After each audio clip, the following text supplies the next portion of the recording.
अगर नहीं देखा तो इसके पीछे दो कारण होगा। एक कारण वो होगा कि आप तक इस जानकारी को पहुंचाने की कोई कोशिश और प्रयास हुआ ही नहीं, और दूसरा कारण ये होगा कि कहीं ना कहीं आप किसी न किसी मिसअंडरस्टैंडिंग, भ्रांति, अज्ञानता या फिर ऐसे सूरज को देखने का प्रयास आप कर रहे हैं जिसकी लपटों को बादलों ने घेर रखा हो और प्रश्नवाचक चिन्ह लग गया हो कि ये सूरज निकला भी है कि नहीं निकला है, कहां पर है ये पता न चले, तो इसमें सूरज का कसूर नहीं है, उन बादलों का कसूर है जिन्होंने सूरज को ढांप रखा है। मीलाद की मजलिस है। मीलाद अरबी भाषा का एक शब्द है जिसके माना होते हैं उस चीज की चर्चा जो जन्म से जुड़ी हो, जन्म का वृत्तांत, कब जन्म हुआ, कहां जन्म हुआ, जन्म के समय कौन मौजूद था, जन्म के समय कोई घटना भी घटी, क्या वातावरण था, इसको अरबी में मीलाद कहते हैं।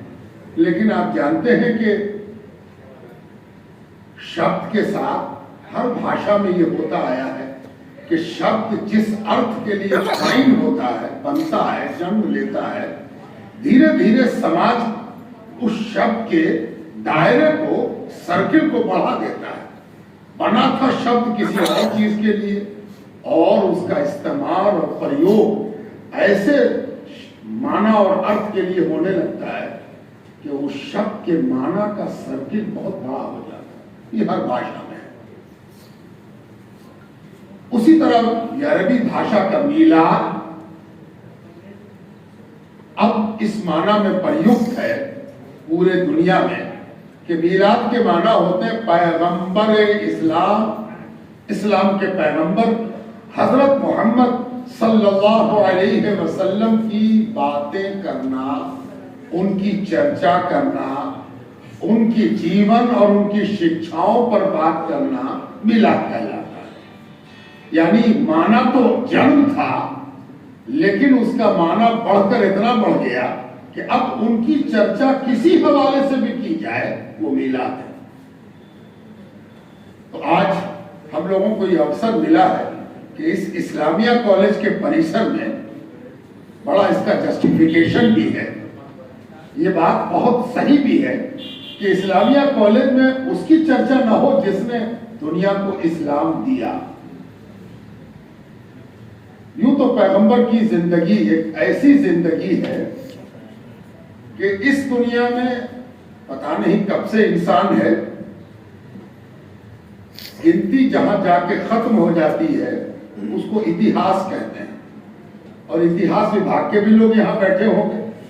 और आप जानते हैं कि उर्दू में तो हम कहते हैं मा कबले तारीख, और हिंदी में कहते हैं प्राग ऐतिहासिक काल। यानी इतिहास से ही मानव नहीं है, जब इतिहास नहीं था तब भी मानव था।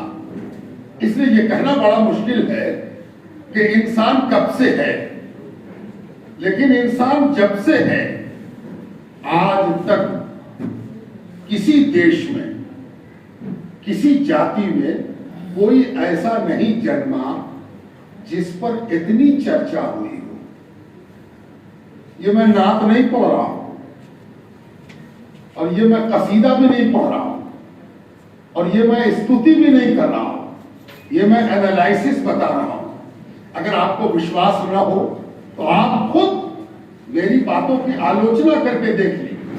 जितनी पुस्तकें पैगंबर हजरत मोहम्मद सल्लल्लाहु अलैहि वसल्लम पर लिखी गई, विभिन्न भाषाओं में, अलग अलग जबानों में, अलग अलग जमाने में, इतनी किताबें किसी की जीवनी पर नहीं लिखी गई।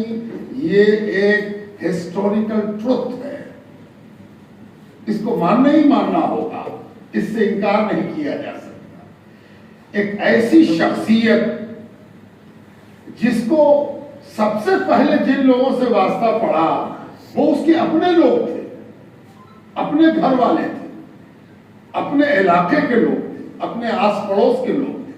आमतौर पर देखा जाता है कि आदमी बड़ा बन के चमकता वहां है जहां वो जन्म नहीं लेता, वो दूसरी जगह जाता है।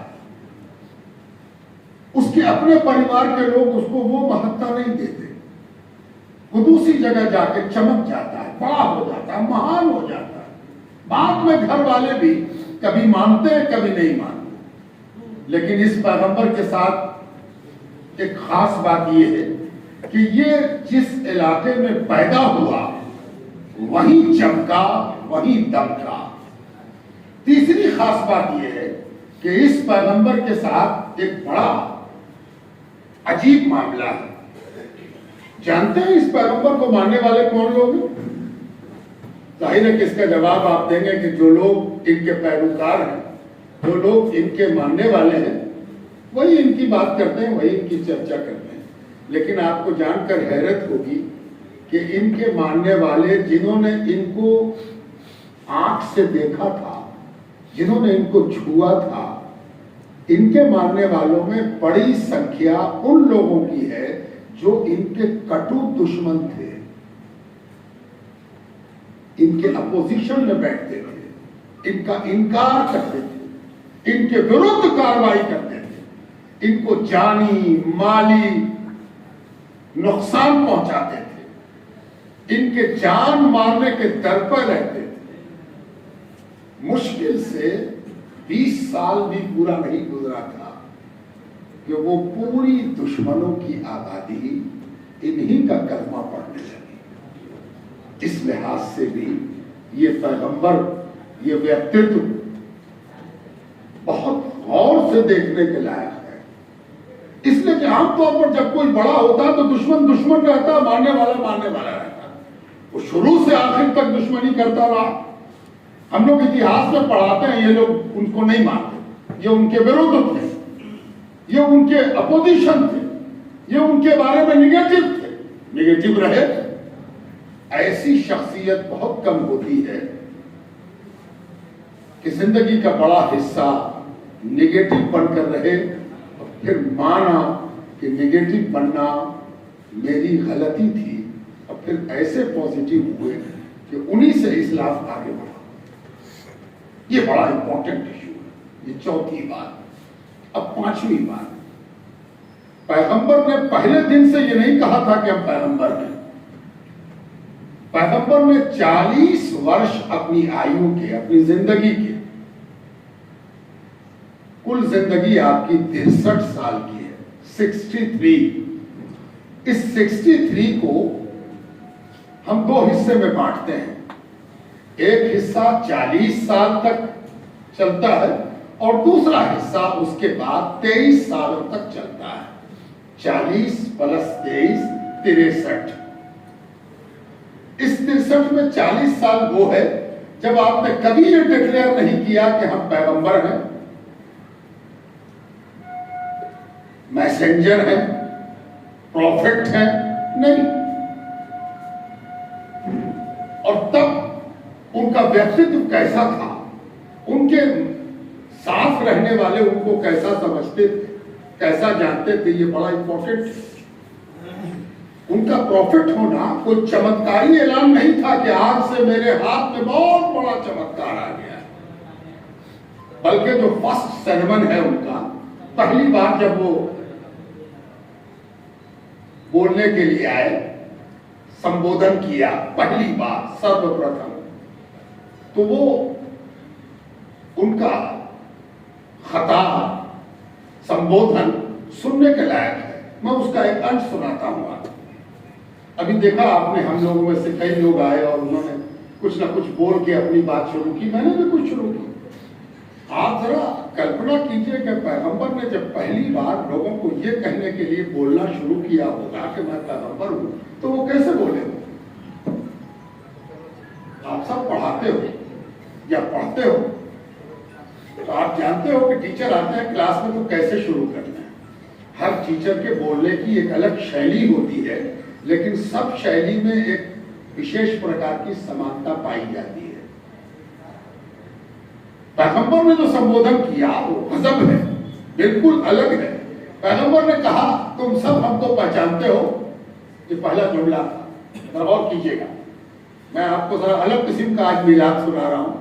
मुमकिन है कि कुछ लोगों को लगे कि कहाँ का मिलाद है, कैसा मिलाद, लेकिन ये वो मिलाद है जो आप नहीं सुनते हैं और नहीं सुनने का नतीजा भी भुगतते हैं। मुझको पहचानते हो आप लोग? जाहिर है कि सब उनकी बस्ती के लोग थे, मक्का नगर में रहने वाले लोग थे। कोई चचा थे, कोई भतीजा थे, कोई भाई था, कोई भगना था, कोई साथ में खेला था, कोई साथ में घूमा था, फिरा था। आस पड़ोस में रहने वाले लोग थे। सबने कहा हाँ हाँ, क्यों नहीं पहचान? किसी ने कहा तुम मेरे चचा हो, किसी ने कहा तुम मेरे भतीजा हो, किसी ने कहा तुम तो मेरे सामने पैदा हुए हो, किसी ने कहा तुम तो मेरे साथ खेले हो। हम सब पहचानते हो। कहा अच्छा, अब दूसरा जुमला सुनो। अगर तुम मुझको पहचानते हो तो मैं तुमसे एक बात कहना चाहता हूं, कान धर के सुनो। ये जो दीवार है, उन्होंने कहा था ये जो पहाड़ है, पहाड़ का एक हिस्सा था। मक्के में छोटी छोटी पहाड़ियां हैं और मक्के का ये ट्रेडिशन था, संस्कृति थी, इतिहास था कि जब मक्के वालों को कोई जनरल मीटिंग करनी होती थी तो उसी पहाड़ के नीचे एक जगह बनी हुई थी जिसमें बोलने वाला जरा ऊंचाई पर चढ़ जाता था और सुनने वाले सब सामने खड़े बैठ जाते थे, खड़े हो जाते थे, बैठ जाते। वही उनका सोशल स्टेज था और सोशल संबोधन का स्थान था। पैगंबर आज वहीं खड़े हुए थे और उन्होंने पुकारा था नाम ले लेके, एक कबीले वाले, ए फलां लोग, ए फलां के बेटे, ए फलां के पोते, तुम भी चले आओ, तुम भी आ जाओ। सब जमा हो गए। मालूम था सबको कि कोई विशेष बात होगी, इसीलिए बुलाया जा रहा। कोई नया मामला नहीं था। अक्सर लोग ऐसी बात किया करते थे, कोई भी बात सुनानी हो तो वहीं से सुनाते थे। आज वहां पैगंबर मोहम्मद खड़े थे जो अभी तक पैगंबर की हैसियत से जाने नहीं जाते। कहा मुझको जानते हो? कहा जानते हो। कहा अगर मैं ये कहूं कि इस पहाड़ के पीछे जिसको मैं देख रहा हूं, इसलिए कि मैं ऊंचाई पर हूं, तुम लोग नीचे में हो, और मैं देख रहा हूं कि इस पहाड़ के पीछे एक बड़ा फौजी पलटन छिपा हुआ है, फौज की एक टुकड़ी, एक बड़ी सेना छिपी हुई है और इंतजार कर रही है कि जैसे ही अंधेरा हो, सन्नाटा हो, तुम गाफिल हो जाओ, तुम सो जाओ, तो ये तुम पर हमला कर दे, आक्रमण कर दे।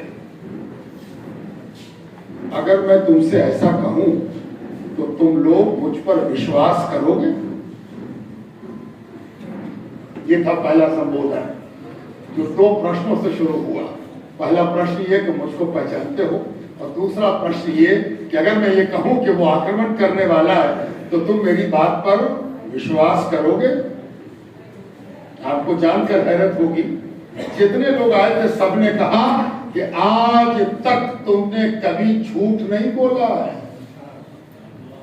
हम लोग तुमको इस हैसियत से पहचानते हैं कि तुम खेल में, मजाक में, दिल बहलाने के लिए भी झूठ नहीं बोलते हो। इसलिए अगर तुम ऐसा कहोगे तो हम मानेंगे, अगर तुम ऐसा कहोगे तो हम विश्वास करेंगे। इसलिए कि विश्वास नहीं करने के लिए कोई औचित्य नहीं है, कोई कारण नहीं है कि हम बात नहीं माने। तुम हमेशा सच बोले हो, आज भी सच बोल रहे हो, क्या हम मानेंगे? तब पैगंबर ने कहा था कि देखो